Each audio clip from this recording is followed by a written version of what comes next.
G'day, guys. Welcome back to the SuperCoach Swordplay podcast. I'm Janath, one of your co-hosts. I'm joined with my good mate, Spills. How you doing, mate? Oh, very well, Janath. What about yourself, mate? It's good to be back. Obviously, we are back from Gastro last weekend, hence why we didn't go through the episode. You blokes could have carried on without me. I'm not that much of a cog of this podcast, am I? Surely, but I'm honestly humbled that you two felt like you couldn't go on without me. So, very good to be back, boys. I can't wait to. Actually, I can wait because I'm so over it. Oh, my team sucks. But anyway, we'll get to that. How are you, Janath? We'll get to why that may be. In fact, we didn't record last week. We all had our own circumstances. I'd lost my voice. Spills, you had gastros. DR, how have you been, mate? Off the hiatus? We're back this week, though.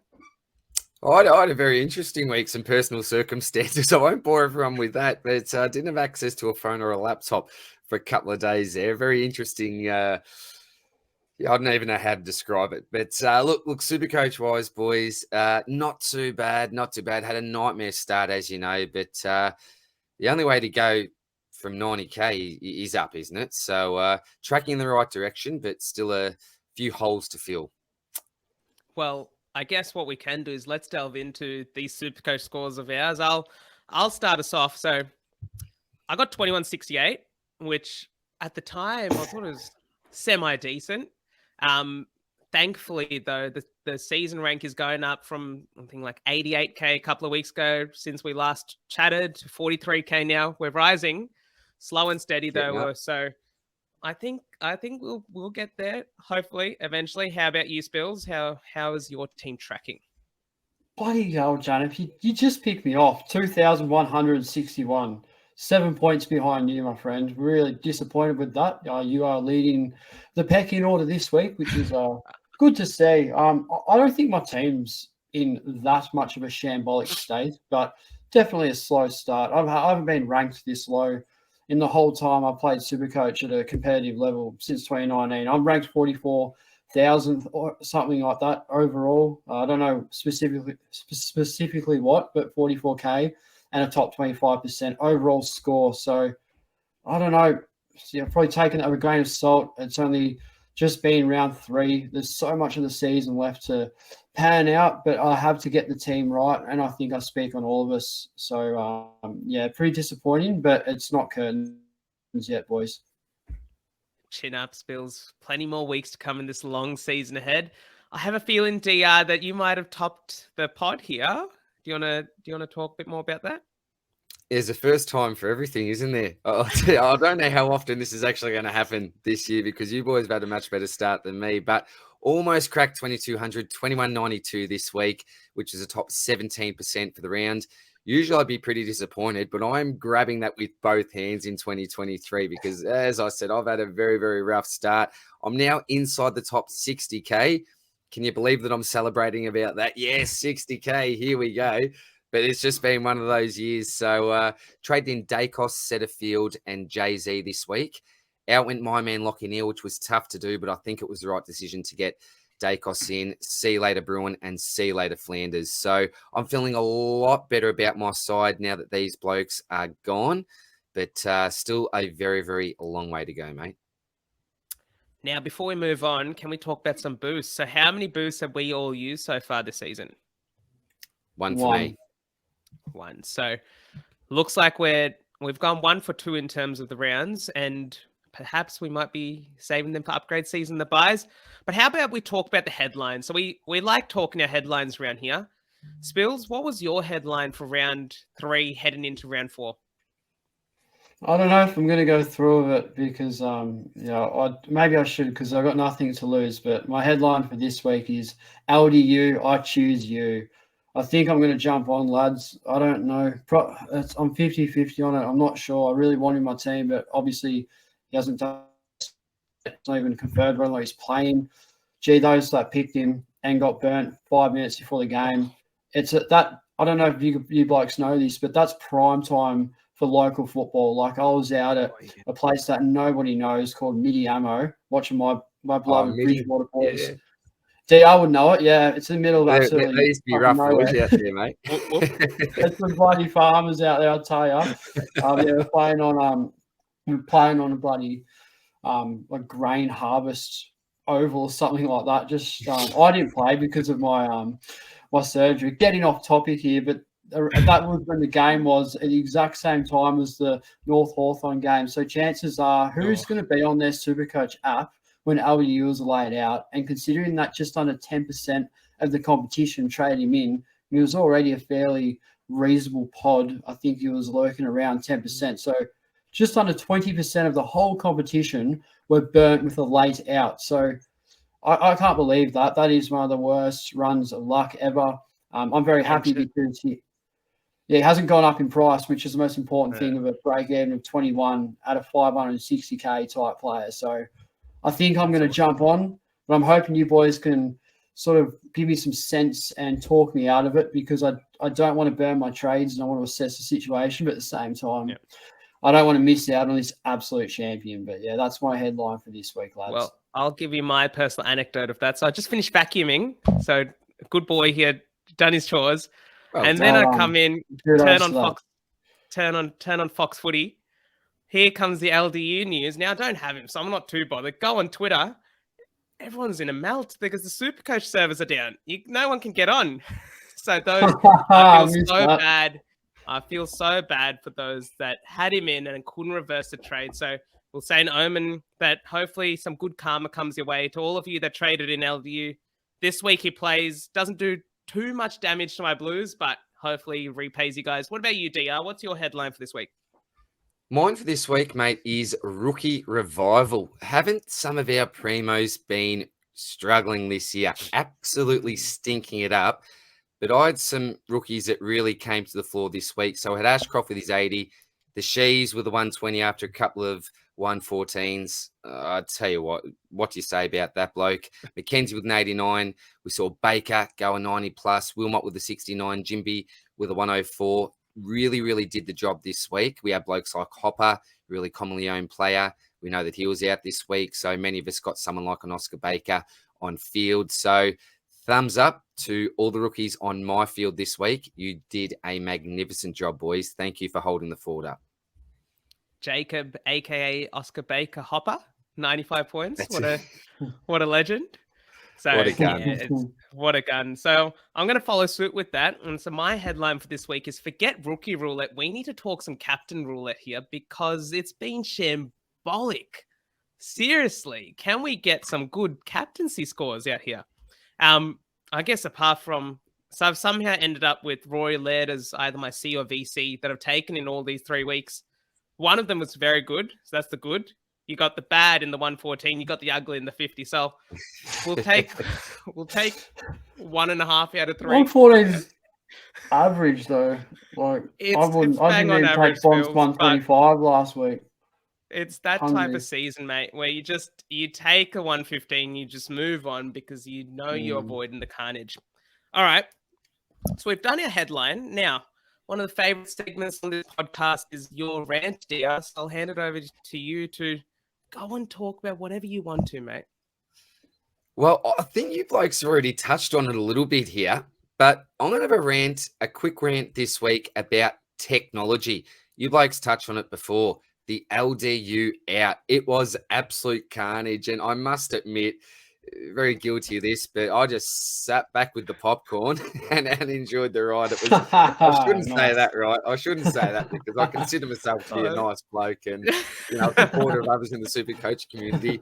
But I've gone through that much grief so far to start my year. To see others suffer slightly, I won't say I enjoyed it, but a little bit of a smile on the face there because it finally wasn't me. It wasn't me that was having all this carnage. But how is it? The service went down. I genuinely do feel for anyone that couldn't trade LDU out. It was just an unbelievable circumstance. Pretty disappointing. What can you do about it? Just unlucky. Just unlucky. Even if you got on, as people saying, 20 minutes before the game started, it was still too late. So super unfortunate there. And also this laptop that I'm using at the moment, I've tried to record the Stocky twice already and failed me twice, 2 out of 2 times. So after we finish this pod, I'm going to try to get back on the horse and get it done because I'm leaving it very, very late. But technology at the moment is not my friend, boys, not my friends, and not the friends of many of those people that wanted to trade LDU out. So rant for this week is technology in general, giving it a big whack. That's brilliant, DR. I think we speak for everyone. With little remorse though for some of the LDU trade inners, but I think SuperCoach servers have got to be a bit better there.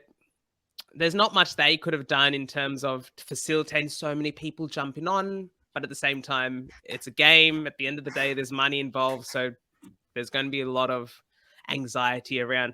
All right, well, we're flying through this, boys. How about we go to our SuperCoaches who? So I might start off here, and I think that I speak for some people who I'm not a Stewart owner, but I am a Doherty owner, and SuperCoaches who thought Tom Stewart had a 3 to 5 week injury, see him miss one game, and those that traded me out to Doherty. Now, Sam Doherty scored 160 points in the last 2 weeks. Guess how many points Tom Stewart scored in round 3? 167. So if you traded Stewart to Doherty, you lost a trade, you lost 7 points, and you've lost Tom Stewart. So that's my SuperCoaches who. Stiff. As a Doherty owner, it's not great. You want him to play as a full-time mid or a full-time half-back, and he's just a mix of both at the moment. He's just a bit everywhere. He's Mr. Fix-It man. Hopefully when Walsh is back, he'll all go back to normal. But that's my SuperCoaches who. Spills, you want to follow suit? Yeah, mine for this week is SuperCoaches who take draft more seriously than Classic. I'm a massive advocate for this. My Classic just died in the arse. I don't even care what I do, but here I am, buddy, at work, checking my phone every half an hour to look at the draft, the waiver wires, and I've been doing some serious exchanges with Chris Dorey, the AFL draft expert. I've been just all over it, checking to see if people are against me doing that particular move and blocking my trade requests. Just going through the app. I didn't tell you boys this. I set my alarm. This is no shit. I set my alarm for 4 a.m. on Tuesday morning so I could snap up Sam Petrescu-Seaton. Sam Petrescu-Seaton. You got up at 4 o'clock for SPS? Yeah. Man. So I could jump on the draft. How many teams back-to-back games? Is this an 18-team league? What is this? To prop it like it is, your D6, F6 is as dicey as you like. I'm talking like your Nat Fifes and your like your Jesse Hogans. They're the ones in my team. It's just it's shocking. Like I'm almost tempted to field like Van Ruin, who I just jumped on. It's just unbelievable. So yeah, you want to, and I see Petrescu-Seaton playing 2 really nice games off half back and averaging. I think he's high 90s now. Just scored a 116 off half back. So he's a realistic option in Classic as well, I may add. But yeah, I've been really taking drafts seriously, and I've had some big time discussion on Twitter with Chris Dorey for our DMs. You guys don't want to see what we've been talking about. Just trade proposals, in-depth. Catching all these trades, eh? For the insider trade here. I'm the opposite, Spills. I have not looked at my draft. I need to actually get onto this. I have just left it blank. And I reckon I got Tom Stewart as well.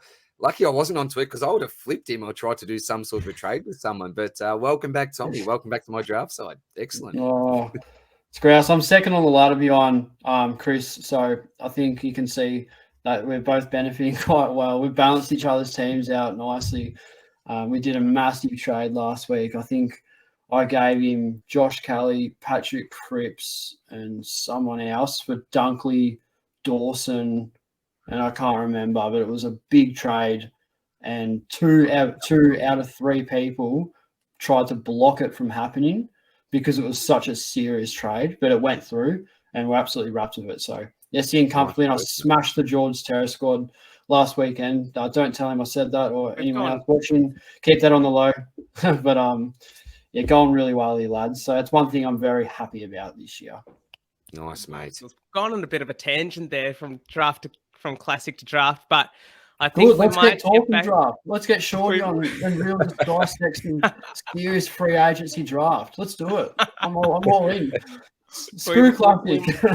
We might get it back on the classic rails here, DR. What's your super coaches who? All right. My super coaches who are planning on using a third boost this week.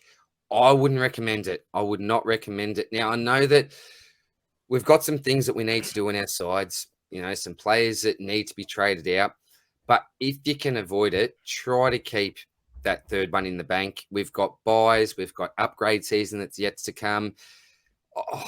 I just don't like it. I've seen lots of people activating that third boost. And before you know it, why don't you just use your fourth next week, then your fifth next week? I just think you're going through them too quickly. We've already said that we've only used the one each so far. I know some people have used two, but I just think 3 is going a little bit far. So if you are planning on using a third boost this week, make sure that it is absolutely essential and absolutely necessary. Because if it's not, I think that it may come in handy down the track.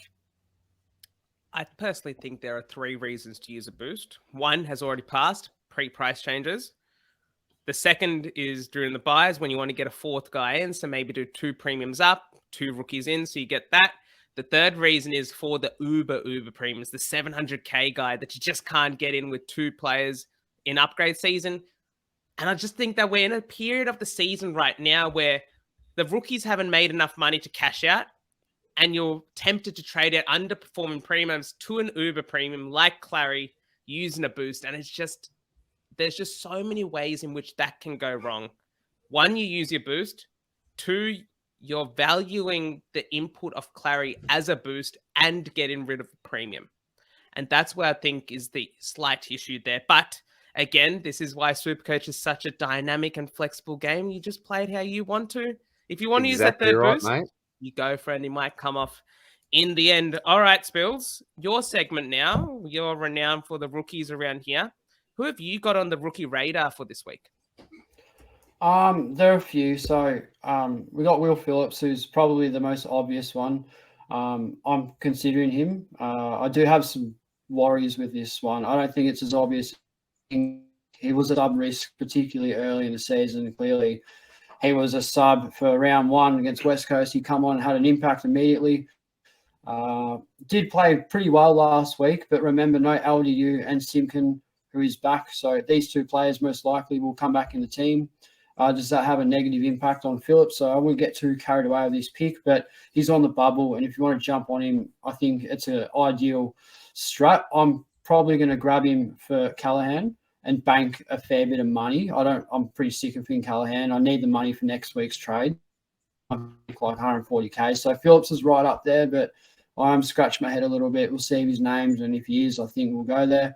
Another one I really like, I've spoke about him last time we did this podcast. He's had a price rise, but I'm still really hot on him. So obviously Max Michelini, he's been scoring very, very nicely off that role. Playing halfback, just sort of doing what he wants. It looks like he has a license down there. It's unbelievable for a rookie. They're backing him in, the Crows, and he's just under 180K.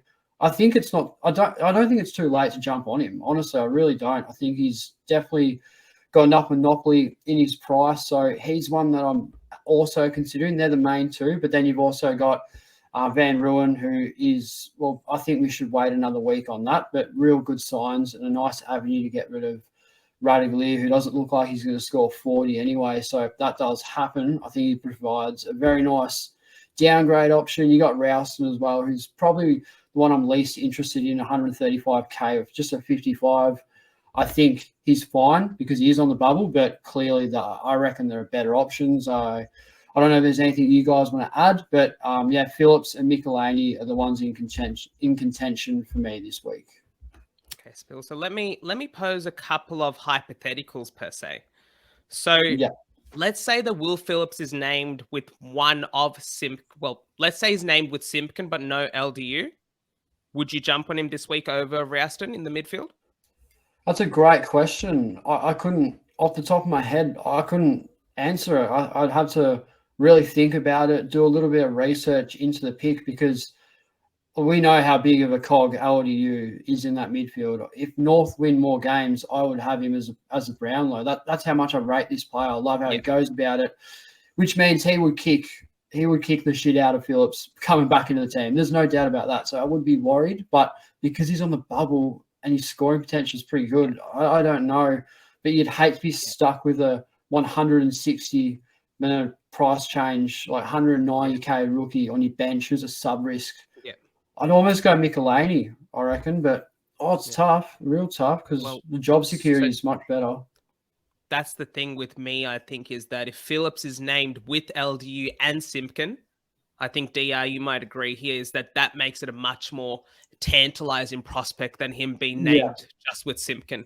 I'm almost tempted to go Rouston over. I'm probably going to go Rouston over Phillips, actually, if he's only named with Simpkin, because it's just too much of a risk that he's going to get subbed out. And with so many rookies, that you have these really good rookies, but then you also have the rookies like a Constable, who we thought had a good run. But Phillips has been the sub once, an emergency once, and I'd like to say just straight in for Simpkin in his 3 weeks. You're like, there's a lot of he's on the bubble of SuperCoach 10s, but he's also on the bubble of the North Melbourne 22 as well. What do you reckon, DR?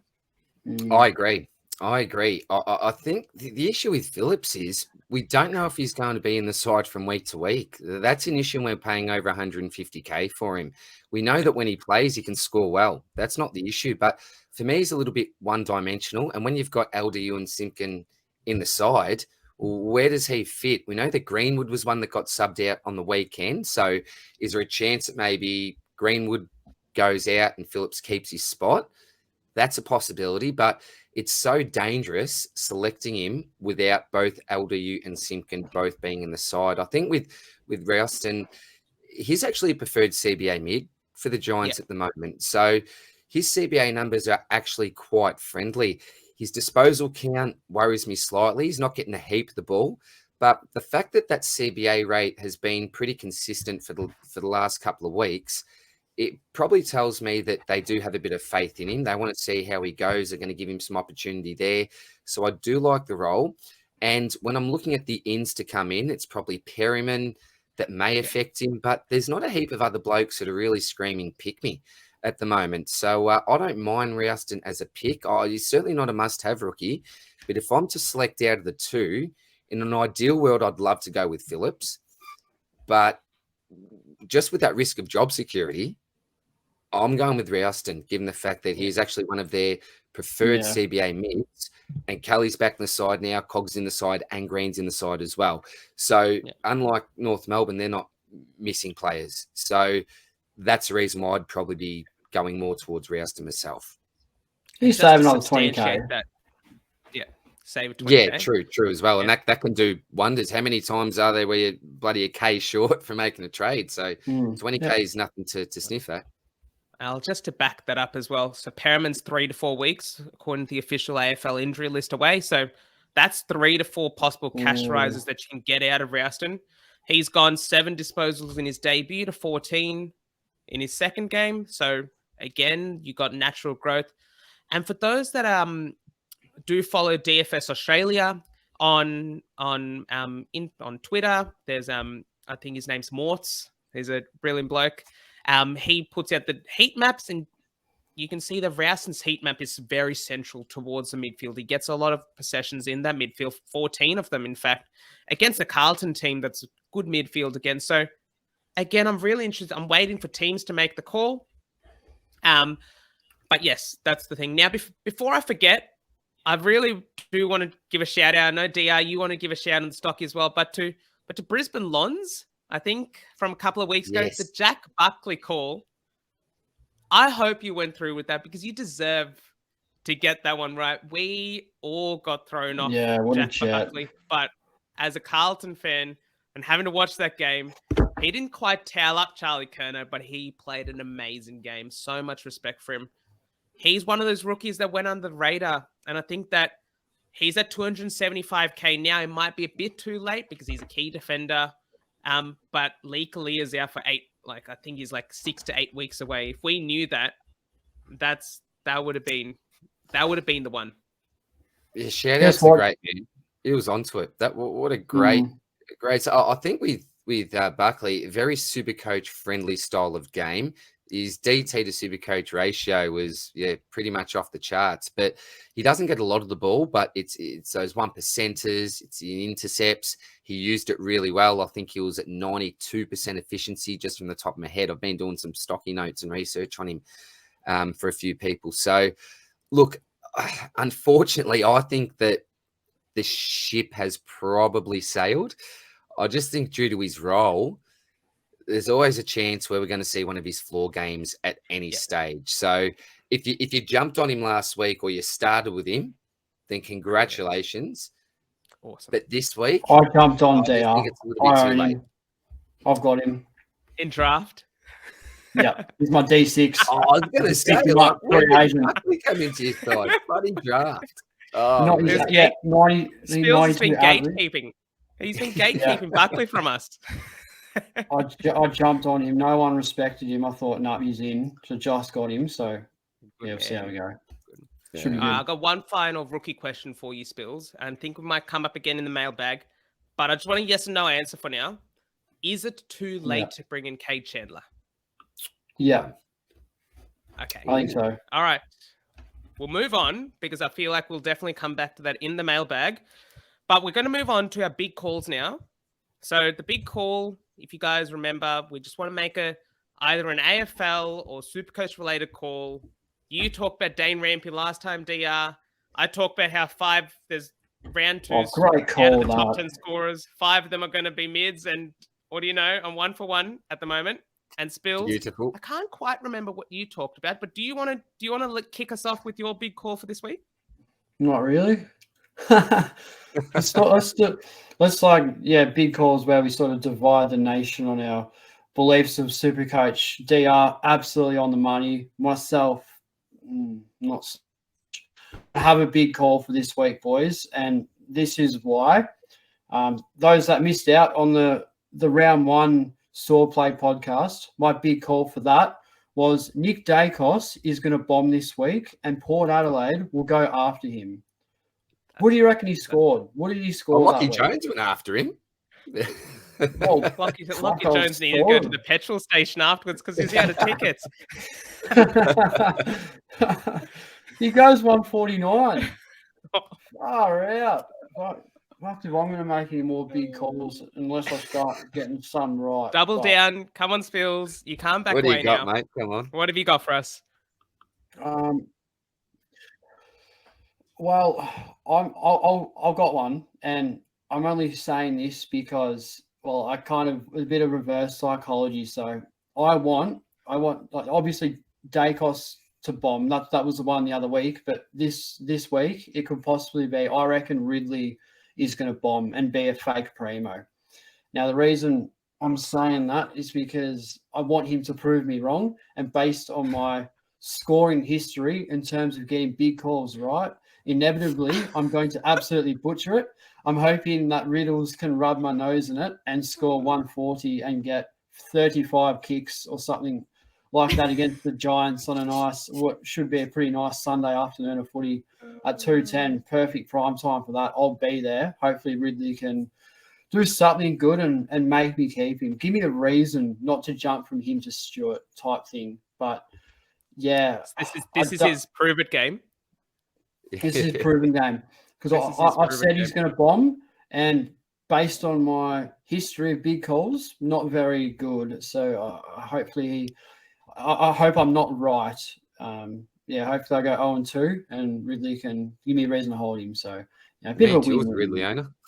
I don't think this is what we were expecting from the big call segment in terms of reverse psychology. Putting reverse psychology on our own players. But DR, what have you got for us? All right. Well, my boys are Lions. This is a bit of an AFL call. There's a bit of Supercoach in there as well. But look, boys, this week we're coming up against the hottest team in the comp, in the Pies. But we're going to take care of these boys. We will win this week by a minimum of 25 points, a minimum of 25. Josh Dunkley's going to come out and give us his best Supercoach score of the season so far, And Will Ashcroft, at an absolute minimum, is going to go 90 at a minimum. So we're going to have a big victory. I'm going to be celebrating with a few cold ones after the game, and it's going to set up a really nice 2 weeks off. I'm on holidays from 2:30 tomorrow officially. So going to go to my cousin's house, watch the game, have a couple of beers, and just celebrate at the end. Just celebrate at the end. So Pies, bring the Kleenex to the Gabba. Bring your Kleenex. Good luck, lads. Cheers to that, DR. Oh, all right. crap. Well, I'm going to follow suit with an AFL one as well. And I'm backing in Harry Coleman Mackay. A little bobblehead here. He's going to return back to form without no Griffin Logue, kick 5 goals on Good Friday, and get the bag as a big win. But I also want to follow suit with the SuperCoach one, just for the super coaches out there. I think someone's going to go above 170. Now, I haven't got the crystal ball out to see who goes above 170, but someone that's SuperCoach relevant will go above 170. You heard it here first. I'm 1 for 1. Will it be 2 for 2? Will be Cox. Is he back up at 39? Brendan Cox. Oh, you should have said DR that Dane man. Rampe and Brendan Cox owners. How are they feeling at the moment? Come on, Brendan Cox. A few sides. SuperCoach, who did that? Wow. Do you feel sorry for Brendan Cox owners or not? Or it's just like, no, you deserve this. You deserve this. It's so stupid. You're chasing points you never got. It's ridiculous. Chasing points you never got. That's good. All right. Well, with that, let's move on to one of your other favorite segments on the podcast, the sacrifice, the SuperCoach sacrifice. Now, I think, DR, you have something special for us. Spills, you're taking a hiatus this week, so swapping what happened in the first week, but you'll definitely have one next week, Spills. You've got to make sure of that. So what do you have for us, DR? I feel I get the sense it's movie-based. Here we go. I'm not a real hat man. I'm not a croc man as well, but I've even got some Shrek crocs here. All right, they're my sons. All right. Let's give a sacrifice to the big Shrek. Now, look, he came back on the weekend. He did come back on the weekend, but let's be honest, it was against BJ Williams. I'm a little bit worried. I'm still a little bit worried. I thought that he'd go a nice 140, 150 plus. And look, he did dominate for large periods of the game. But moving forward, it's such a worry, not owning Timmy English in particular, and Jared Witt, super consistent as well. So SuperCoach gods, please accept these offerings, something for the hair and something for the feet. Look after my man Shrek. Let him return to his ceilings, return him to the heavens, and maybe just slow down Timmy English just a little bit for us non-owners because he's killing us at the moment. So my sacrifice this week is for big Shrek Darcy. Janath, you got one yourself, buddy, for us? I do, but before that, how much is this Shrek Darcy sacrifice worth? How many points do you want from him? Look, I'm talking a season here. I want to keep him for the year. I don't want to have to trade this great man out. All I want, a 114. A 114 would be lovely. Thanks. Good man. So I didn't even go the 115. I've been greedy. You're taking a point. Sacrificing a point. Oh, I am. I'm sacrificing a point for the benefit of the SuperCoach gods. For the benefit of the SuperCoach gods. That's exactly it. All right. Now, I'm going to sacrifice something very special from my Year 6 camp about a decade ago, and that's some gold. Some gold from Ballarat. It'll come with a pun as well. Good as golden. I want my man, Errol Goulden, who I backed in all preseason, to get back to his hundreds. He's playing Port Adelaide, I'm pretty sure, who are pretty stingy with giving up points. They don't give up many SuperCoach points, even though they're not the greatest AFL team. But good as golden. Hopefully, he can get a 110, get everything back on track, and prove to the non-owners why they should have him in as a top 6 forward. That's dedication, Janath. I love that. Mate. He's gone all the way. He's gone all the way to Sovereign Hill just for a sacrifice. That is just absolute 10 years in the making. Rock solid dedication. He's been preparing for this moment. How long did that take you to pen that, mate? Now, I Oh. reckon I've been out there for 3 hours before and literally got a spec.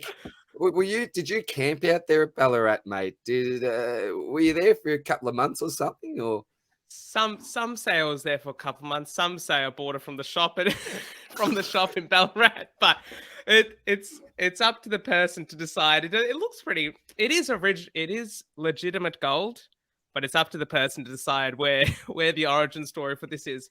I clearly, All I right, reckon you've camped there. I'll testify. I'll testify to that, DR. All right. Well, it's my segment now. I'm going to get into some numbers now. For anyone that's been following my Twitter, been sort of doing a little bit of tracking of these AFL triple doubles, a concept which we brought which sort of originated on this channel, on this podcast a couple of weeks ago, which is the AFL triple double. Now, if you told me that the first 3 people that will record a triple double in 2023 are Blake Acres, Mason Wood, and Jake Kelly, I would have told you are joking. But this is 2023, and it may not be SuperCoach related, but the insanity doesn't stop in SuperCoach scoring. We got 3 basically discards from clubs that have just got their triple doubles. You can see that we've got amongst the close calls some brilliant games there. Rory Laird, 39 posies in round 2. And then in round 3, one Caleb Sarong's game in the Derby. That was just brilliant to watch. I can't forget Cogs had about 6 tackles in the first quarter and then only had 3 for the rest of the game. So he robbed himself of a triple double. But please keep track if you want of these triple doubles. Tweet at me. Use the hashtag AFL triple double, and I guess we'll keep track and see how many we'll get throughout the season. I want a question from you guys now. Over under 22 triple doubles for the season overall. 22 or at 1, 2, excluding 3. finals. So just the home and away season. I'm going overs. Overs. I think that the blokes like Rory Laird, he's going to get back to form. As tackles. I think the tackles are going to get back up. They've got to. Yeah. So I'm going overs myself. Spills, you confident in unders or overs, mate? We'll go overs, I reckon. Yeah. You guys are going to think I'm absurd. Maybe a little bit biased. I can't believe I'm bringing it up again. I'm going to bring up my draft team again. Mason and Wood, boys. Bloody hell. I jumped on after round 1. I bloody tell you what. I think Mason Wood's going to be my M2 for this year and carry me. Sorry, Chris, I'm coming for you. And Mason Wood's going to get me over the line. I'm backing him in, boys. Backing him in. You reckon? Potentially. Oh, there's no captaincies in draft, but I wish there was because I would be slapping that shit on Mason every day of the week. Mason, whether it's Mason Red as Red Dog or Mason Wood, both of the Masons have been unbelievable. At least I have Mason Cox, so I've got 2 out of the 3, and I've got the 2 absolute guns. So speaking of there's Jake Kelly there, so he's gone 29. Do you reckon Janath? I'm not a Bomber supporter, but can he back that up because he's a free agent in draft? No. So it's not there's worth absolutely zero chance that Jake Kelly. In fact, that's my big call. Jake Kelly will not record another triple double for the rest of the season. I'm with you. I think the rest of them, Jake Kelly might a different Jake Kelly, but certainly not bloody Jake. I can't believe that the other Jake Kelly's in there as well. The close calls. Come on, Acres, Wood, and Jake Kelly. Welcome to SuperCoach 2023. I've got Acres in draft too, boys. See, I'm a bit salty with this suspension. I think it's so sad. Mate, Spills is getting up at 4 o'clock to draft Trevsky Seaton. He's raving on about Mason Wood as this bloody M2. What on earth is going on this year? I'm trying to figure out how many teams are in this. How many teams are in the league where Mason Wood's your M2? I don't know. There wouldn't be many, but no, he's not. He's I think he's my M4 or 5. But still, that's because Travis Boak's M3 and averaging 40. You know what? One man's trash is another man's treasure because we are now appreciating Sam Petrevski-Seaton as a SuperCoach relevant pick. And with that, I reckon... Even in Classic too, boys. I'm telling you, he's like, what's he, 250K or something? he's playing off half back in a deflated West Coast side where job security is not an issue. He's playing a real Skills. cheap role. Do you Real want to take cheap. the jump for us? Because I certainly don't have the kahunas to go Well, there. I got up at 4 o'clock in the morning to get him. So, I mean, I guess in Classic, if things That's why go you want to bad, get it I'm like going to before. start playing. I think it'll get to the point where I'm ranked like 60,000th and I'm just accepting defeat. And I'm going to start jumping on the most outrageous pods. Like, Come there will on, be mate. those. I'll go You- Errol Gordon down to Petrescu Seaton to get some value and then Oh, turn crikey. Callahan into LDU type setup, like real. Yeah. Spills. Mm. We're trying to give words of wisdom to the viewers here, not to trade. Do No, not we're trade not. Errol Goulden to SPS. That is not what we want. But with that, we do provide good advice, and that's exactly what this next segment is meant for, which is when we're going to open the mailbag. So we got some questions here, and I think we'll go around, do a bit of round table here. So I'm going to start with you, Spills. With 2 scores in 3 games for 80 and under is Marshall concerned. Thanks, Sandy, for your question. What do you reckon?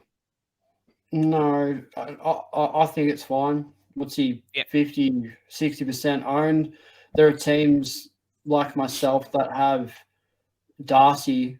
I know DR, you referred to him as Shrek before, but I'm referring to him currently as Donkey because, like, let's just say that he's going to back it up. He should have gone more against West Coast. So that's a concern. Obviously, we got Ridley in defence. That's a concern. I think Marshall is the least concerned in terms because it's just because of his ownership. I really, and there will be games that I think we did see it. Was it round 1 or 2, boys, where he actually went off his head and scored really well? But there will be games that he has like that where he will dominate. And if you're not on him, it's going to really hurt you because it's not a good antipod to have. So just go down with the ship. Go, it's bloody, it's a sinking Titanic, but at least everyone's going down. I don't think it's a I'm not sinking concerned. Titanic, personally. 129 in round 2. If it is, though, it's not bad. He was close to BOG in the Dons game, actually. He just couldn't use it. It was like Bontempelli version 2 from Thursday. They're good games, just not SuperCoach. Same with Doherty on Saturday. There's something fishy about some of the Saturday scoring, but we won't go there because we're not trying to go against the game itself. But I'll go to you, DR, with the next one. Q Long asks, worth trading Callahan to Chandler instead of a Phillips or Rouston? So maybe I'll put it this way. If you had to rank Chandler, Phillips, and Rouston at their prices, given their job security and their scoring potential, how would you go about it? Well, I'd have Phillips last. Ooh. I can tell you that straight away. Do you know what? I'm probably going to go a little bit against Spills here, what he said about Chandler before. I would probably rate Chandler as number 1 because I'm the most confident on his job security, on his scoring potential. He plays for a really good side. I think he's got a good fixture coming up. I think Melbourne will win games. Whereas Rouston, I just don't know enough about him to be really confident on him. Willips with the sub pick. So I'm actually going Chandler. I think it's worth paying up a little bit more because I think at the end of the day, he's probably got the best chance of making the most coin even from this point moving forward. Even take out his first price rise. I think from this point forward, he's got the best chance of making short-term cash anyway. Just my opinion though. So I'd have Chandler first. Okay, so hopefully that answers Q Long's question. I think I want to add to that, Janath. You want to go, Spills? What do you want to say? Yeah, I agree with you, D. I've got Chandler in front of Callahan. But in terms of this question, what if instead of any of that, what if you traded Callahan to Rouston and banked 130K? And then next week you've got so much flexibility. You won't need a boost because you got all that coin. That's a good point. That's a great That's point, almost what I would do the most. I wouldn't before we carry on, what's Chandler's price? I don't know what his price is. Chandler's at 190 now, I think. Ooh, see, That's not Yeah, out oh, of no, sorry, question. 207K. Sorry, got that mixed up with someone else. 207. 207. Is he So, is he worth Ashcroft? Is he a number one draft pick price? That's what he's priced now. I guess the problem with that logic is that you're not paying 207 with a break even of 43. You're paying 207K with a break even of minus 42 and a 19-year rolling average. So it's slightly different there. And against a team like Sydney, Sydney's not a... If you can score well against Sydney, you're a good player. He scored 3 goals and he made the most of his opportunities. He reminds me of James Jordan in 2021. So he's not a classy, he's not a fancy pick, but he's a player that Goodwin really rates. And he's in the coach's touches. He was in the coach list. So if you're looking for an outlet to get money, Rouston's the guy. Just like you said, Spills, that's a great point you make. If that helps you set up future moves, that's the way. But if you're not happy with the F6 at the moment, let's say you have Fergus Green, Nick Madden, and Filippo, for instance, as your F6 to F8, I think you almost have to go Chandler, because those points that you're losing on field at your F6 may not be worth the 100K save, or like not even 100K, about 67K saved there. So are we happy with that? That sort of justification? Yeah. Yep. Another thing too is with Rouston though, it depends what your structure is. If you're really bad in the rookies, I think Chandler. But if you like myself and DR, who are really bad in the premium, like I think our rookies are fine. DR, like they're going to be slow burns, but I don't know. I reckon it's not really a big concern. I think our primos are the concern. So Ridley and Darcy. So I'd almost rather Rouston, and then you've got 130K to get Ridley to Stewart or Darcy to English or one of those things. Like there's that too. But Chandler, really bad miss at this stage. I think that I did say earlier on the podcast, and one answered question that, it is too late for Chandler. I don't think it is now after talking a little bit more about it. But the ship is sailing very fast. I think it's this week or never. And I don't know. It's tough. Just for context for the listeners, I have Chandler, so I brought him in last week. So it's probably you two are probably, if you want to listen to someone regarding whether or not it's worth bringing in this week, it's probably the other two here.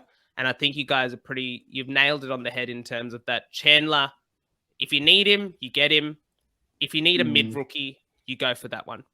All right, let's move on to Daryl's question, which I think is a really interesting one in the fact that I don't think he's actually asking who the top 8 in each line are going to be, but players that can make the top 8 as it stands right now that present value. And I think I'm going to start us off with the defender, and it's someone that we sort of spoke about on the podcast a lot throughout, and we also talked about him earlier as well, but Adam Saad presents a lot of value. He's not exactly in terms of value, but compared to the other big prices, 582K as the second ranked defender right now and 3 scores above 113. I think that's really good value and could potentially or should come close to being a top 6 defender. How about we go to a midfielder from you, Spills? Who's a potential top 8 midfielder, let's say apart from LDU? So I think that's pretty obvious right now that LDU is sort of the guy. But is there another midfielder that you think that presents value and could be a top 8 mid? Yeah, it depends how game you are. I think Daryl's quite a professional at SuperCoach, so I wouldn't condone it. But if you're on the ropes like me, Mason Wood, top 8. Good call. Mason Wood's going to be a top 8 SuperCoach classic midfielder. Top 10. Sorry. Okay. Mason Wood, but he could be out short term with a shoulder injury. Let's get a player that could break out that is not injured at the moment. Who do you reckon? Josh Kelly. He's on the bubble and he went off. So that is a good pick. That is a very good pick. DR, do you agree with that? I do. I'm just trying to think of a couple of I'll tell you what, here's a couple of outside the box ones, and I wouldn't recommend trade them in. but may have a slight chance if lots and lots of things go well. Caleb Sarong had a really good game on the weekend without Will Brodie, went a 140 plus. I think without Brodie in the side, that really benefits him. Who knows? One day maybe top 8. Don't know if it's going to be this year. And look, there's a bit of NDHP about him, but Jordan De Goey, if he can get some more consistency to his game due to his decent ceiling when he's really on, I think he could be very much an outside chance. But look, I'm not confident on this. I'm just trying to think of a couple of blokes that, you know, are a little bit outside the box here. I think Jordan De Goey is going to come very close to top 8 this year. I think he's got respect to DR. Yeah. I don't think there's much NDHP about him anymore. Like he's improved, really good. hasn't he? Yeah.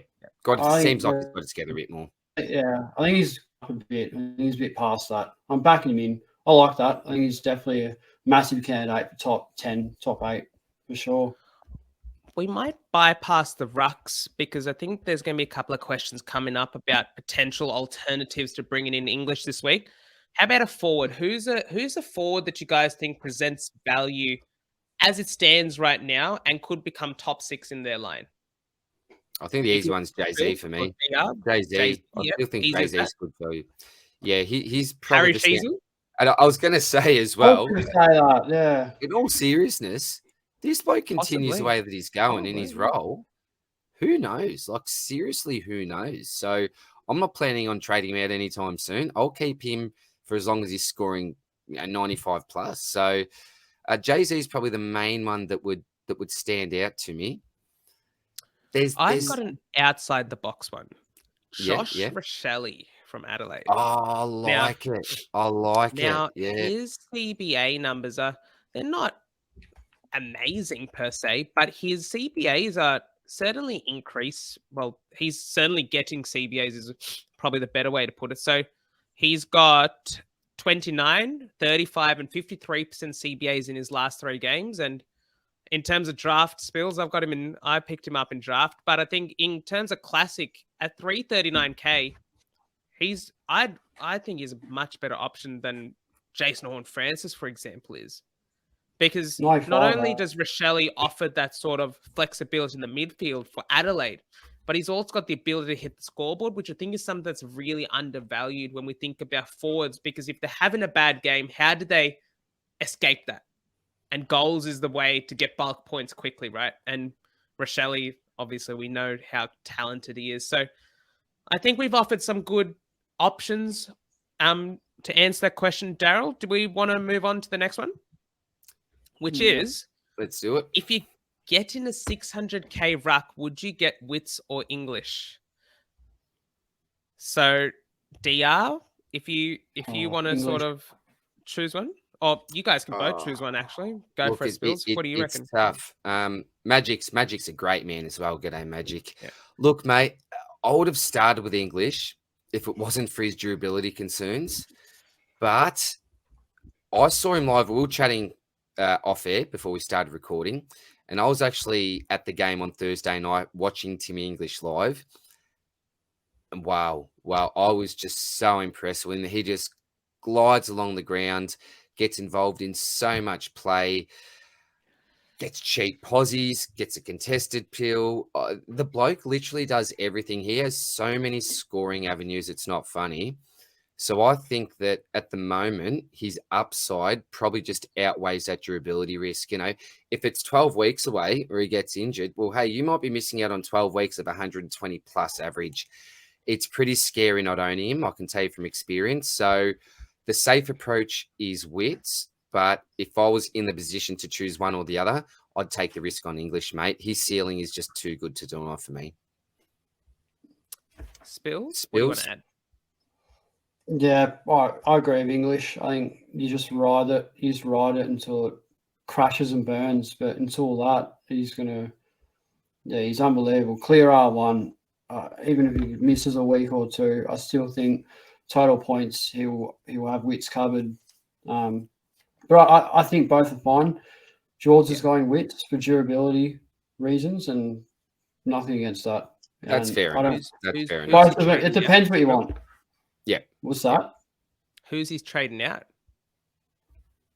Darcy Deacon. Cameron. Darcy Yeah, Cameron? Deacon. Yeah, okay. Yeah. So Yeah. just to add something to the English, why if I was in your position, Magic Gnome, I'd choose English because there's only 4 guys, or 3 guys averaging above 125 at the moment, and that's English, Clary, and Nick Dacos. Wits is just under 124, but it's just having that extra security of a captaincy option. Now Wits is he's just gonna continually hit the darts in that region around the bullseye, but English has the ability to just hit that bullseye every single time. And But then he might throw one and miss the whole dartboard together. Yeah, exactly. And so as a non-owner, you're waiting on an injury, and I don't think that's the reasoning you want to have to not choose a guy. Is that he hasn't shown anything about calf tightness or anything like that. Now, he could get injured, but again, he may play the whole season. So I think if you're getting one, you choose English. And if I sort of intertwine Harry's question in here, is English a must trade in for Shrek? Now, this is very interesting. Spills, do you want to lead us off here? Not yet. I think we can wait because Shrek's done well last week. He had a good game. If he can back it up, we should rest easy. And there's a fair chance that Shrek finds form and English does fall off the perch. Like, who would know? I don't think so. I think if Darcy goes bad this week, which is why I'm so keen on a Phillips or Rouston, like we discussed earlier, I'm banking that money. So it doesn't matter how much Darcy drops or how much English goes up, one way or another, I can get Darcy English if it's critical. So I don't think so. I really don't. It's not it's not the be all or end all. I think that's a really good way of talking about it, mate, because you're sort of swallowing your pride that at the start of the season, the gap was 20K, but you're willing to pay, it could even be 100K plus difference. You're willing to pay that because you get more data and you know, okay, Shrek is not the answer. English the is. gap between those two. The gap between those two could be bigger than the gap between my teeth. Like, he could almost be out of reach. So you just never know. You went there, but that's okay. That should provide, I think, enough context in this situation. Is get a close up. What about our audio viewers? Do you want to describe it a little bit? Yeah, I've got an expander in my mouth, and it goes. This is out off topic a little bit. I'll be quick, but I've got an expander in my mouth. It goes. Each turn is 0.2 millimeters a day, and I do about 30 to 35 turns over 2 weeks, something like that. So my teeth go from touching each other like that. 2 weeks later, they expand, and there's a bit of a gap. So I can almost fit a pen in there at the moment. And when I get my braces on in a few weeks, it'll push them back into place, but further back in my mouth where they belong. So, but as a result, I've got a pretty hideous gap, and I kind of look like my parents coincidentally happen to be cousins. So, a little bit inbred. It's not going well for me, lads. It's really, it's the Whitakers. There's definitely some serious hillbilly vibes with my teeth at the moment. But look at it's all about the bit of short-term pain for a bit of long-term gain. So it's all right, boys. I'm happy to go through a bit of carnage now to succeed and look $1 million. Look as much as Oliver's price tag in a few years. So, should be good, lads. Should be good. Love it. So, thanks for that, Spills. That was very lighthearted. I love that. Love that. If we just go back now to Magic Gnome's question, he's also asked, is it worth going Warple to Hopper or perhaps Will Day, who suits my structure a lot better as it allows me to feel Chandler over Wilmot? I think in this situation, I would definitely get Hopper in because I don't think the gap between Wilmot or Chandler, especially in the short term while Rich is out, is going to be as large as the gap between Hopper and Will Day will be. Now, you guys may see Will Day as a potential keeper. I'm in an R-ing this week about whether or not he's a keeper, and I just can't see too many examples. He's in a contract year, which is, we sort of talk about this contract year phenomenon. You reckon he's a keeper, defensive keeper, Spills? Yeah, top 6. And I'll tell you why. You reckon he's a top 6 defender? Should he use that to a that big is a call, mate? big call. That is huge. Yeah. I want to Yeah, use So it. right. So he's Yeah. going to score more than Stewart, Doherty, so if you have your big six, you got Stewart, Doherty, Dawson, Sinclair, Sicily, Sard. He's going to score more than one of those six. Throw Dacos in there as well. Dacos. Well, Sinclair went 60 last week. Stewart's missed okay. 2 to 3 weeks. If you count his round 1 score, Doherty's averaging less than Ridley. Day's playing flat out midfield. So you're saying he's like a Callum Mills, like a couple of years back when he a little bit first sort of broke out. I was taking the piss a little bit at the start because I'm very biased towards my draft. I have got him shit hot, but realistically, boys, he's like, maybe not top 6. Let's elaborate. I think he's top 10. I definitely think he's top. Well, that's keeper. That's keeper status. Top 10. We're talking that's keeper close. status. I'd say it's close. Yeah. Close to keep status because at the end of the day, in round 23, you don't want Will Day to be a one unique when you're going up against like Jordan Dawson, for instance. So I like if you got the trades. I like Day at D7 at the end of the year for defensive loophole. Which would be so handy because you get last year with Short and Crisp, which you bleed so much at D6. Wouldn't it be nice being able to loophole like 7 premiums in defense, like Ben from Insider did last year with Heaney at F7? That's why he finished 70th, because he's got that luxury. And I'll tell you what, Will Day, if you can hang on to him and he can become not a fake primo, but a potential D7 keeper, great cover, and maybe he's going to get mid DPP. I'll tell you what, Magic, this is not a bad idea. But defensively, Hopper, you need Hopper. I think you need Hopper. I guess that's the thing is we're not thinking about 20 weeks down the line because Will Day might not even be playing in 20 weeks. Neither may Hopper. So it's one of those things Don't say that. I don't want to say it. He's in my draft. We need to you go can't well. plan for 20 weeks from now. You don't want to bring in a D7 in round 4. That'll be my grand final. That's against SuperCoach. I think Hopper, DR, what do you reckon? This is a really tough question. Initially, I was thinking the opposite. I was actually thinking Day because I really rate having Chandler on field. Okay. I still worry slightly about Wilmot. Last week, I'm pretty sure he was only on around 27 points up until 3/4 time, and it was a really big last quarter where he got up to that 69. It's tough, but I would probably just swing towards Will Day because it gets Chandler on the field over Wilmot, and I think that he's pretty much a guarantee to get DPP as well, which will come in handy. So I love both. And I think Day will outscore Hopper. All right. If it was just Hopper versus Day, I'd say Hopper. But it's the fact for me that Chandler's coming onto the field. I'm a big advocate, if you can, to get Chandler on the field. If you got him on the bench, I just reckon that you're leaking a few points there, having him on the bench. It depends how many. What other rookies are scoring as well? Look at it this way, DR. Like I don't know why I'm talking about draft so much, but this is a really good comparison. So if someone proposed a trade, Hopper and Wilmot for Day and Chandler, and it was a trade proposal, would you accept it or would you decline it? Like, no, I'm declining. Not getting rid of the Pepsi Max King, mate.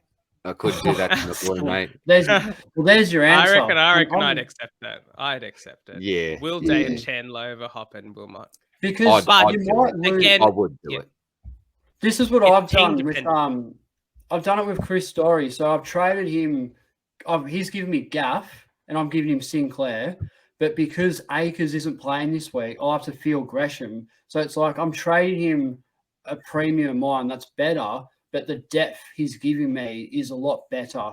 Like I'm losing a D1, but I'm gaining an extra 10 points in another line. So this is a really good comparison. So I know draft's a bit of a rabble, but this question here, there's a lot of draft common sense about it. And honestly, Magic, we spent a lot of time on this question, but it's common sense. Go Day and Chandler every day of the week. because you're going to bleed with Wilmot, and that's a fact, isn't it? I'm not going to say it's as definitive as that because I think it really depends on how long you would have to field Wilmot on field. If your plan is to get Stewart next week, then I'd take Hop and Wilmot very easily. Yeah. This thing. Yeah. Because it's very team dependent. Abs, we sort of touched on your question a bit with the chat about Phillips, Rouston. I think the boats sailed on McElhaney. He's good. He's a good kid. He took a massive hit to the ribs and still played on. So I think McElhaney is going to be a good player, but I can't see him making another 150K from 187K, which is what he's priced at the moment. Amati is quite interesting. He's got a decent role as the second ruck. If you can swing him from Callahan to Amati, that's good. But again, it all comes down to what your future trades are looking like. If it's a Stewart type that you're looking for next week, you might need that 100K. So maybe just wait it out. I'm not sure if you guys have anything to add to that. And then Tyler Young, I think he's just a pass unless you're in desperate need of a cheap. He's not AFL ready. He had two of the worst clangers I've seen. I don't think he plays this week. And he's probably out for Robbie Tarrant, who played limited VFL minutes last week. As soon as he's ready, so I think Young's a pass. So maybe out of those, again, check to see how team's looking like. If Phillips named with LD and Simpkin, I think that's a big tick for him. If he's not, it's very nervy water because he's obviously a sub-risk. So just the final question. We're just going to come back into Harry's question there. What to do with Chesser? DR, I think you have Chesser at the moment. What's your plan there? Pretty much, mate. Just for this week, I'm going to use him as a loophole. That'll come in handy, I think. Get a Wilmot, get a Cowan, one of those type of blokes. And then I'm going to get one more look at Van Rooyen from Melbourne, see if he performs well. I expect that he will against a injury-ravaged West Coast side. So that's probably my plan. Just keep him as loot for this week, take another look at a rookie, and then most likely make the move next week, mate. Awesome. Yeah. So what we might do to wrap up the podcast is just to very briefly chat about our captains. I'm personally going VC Laird into Bont. Now, Laird doesn't have the best record against Fremantle, but at Adelaide Oval, if we're going by the even week theory, he should have a good one this week. And then with Bont, averages 125 against Richmond, who seem to be leaking some points to midfielders. So I'm happy to go there. Jordan DeGoey had a great game last week, so I think Bont will bounce back from his clangers. Spills, where are you going? It didn't work out for me last week, but I'm going to back him in again, I think. We're going to VC Dacos for Laird, so hopefully he can respond. 107 wasn't great, but then before that was averaging 140, so if he's a Brownlow Dacos he looks like, and anything like he was against Geelong and Port Adelaide, take it to the bank. So we'll see how we go, and a very safe, reliable Laird to fall back on. So I'm not too worried about that. And maybe, I don't know if I'd VC LDU. I haven't traded him in yet. I'm not sure. But it goes against my rule. VCing players, you just trade in. And you made a good point, Janath, with the Carlton, who they take a lot of points away from opposition mids and might get tagged a bit by Kerno. You never know. And obviously not a bit underdone for the calf soreness. So, bit of a pod, but see if Dacos can go all right. And, I'll do. DR, it's a bit ominous that he's VC and Dacos against your boys. Are you going to follow suit? Nah, I'm following your suit, mate. So I'm going Laird into Bont. The only issue is it's a bit of a quick turnaround as well. So hopefully it's not going to be a massive issue with scaling towards the end. I think it's, look, it may not cross over, but I think it's pretty close. I think we'll need to make a decision pretty quickly anyway, mate. But again, in round 2, we had the same situation, Laird into Bont. True. We got in because Laird smashed that 115. I think all three of us are sort of in consensus agree the 115 is probably the benchmark we'll take this year. You guys can take that as to what you will, but with just the way the state of the game is at the moment, you sort of, a bird in a hand is worth two in a bush, and I think that's the perfect motto for this season. It's a great one, Fields. Kudos to that. Kudos to that. Well, that wraps up a great podcast. Thank you so much, DR. Thank you so much, Spills, for coming out. I know it was a bit unfortunate we couldn't get one out last week, but hopefully this one made up for it. And we're back for weekly podcasts like this, available on YouTube and Spotify and all the streaming platforms that you're looking out for. So stay tuned, and we'll be active on our socials to keep in touch. Good stuff, Bye. boys. Good on you, boys. Catch you next week. You.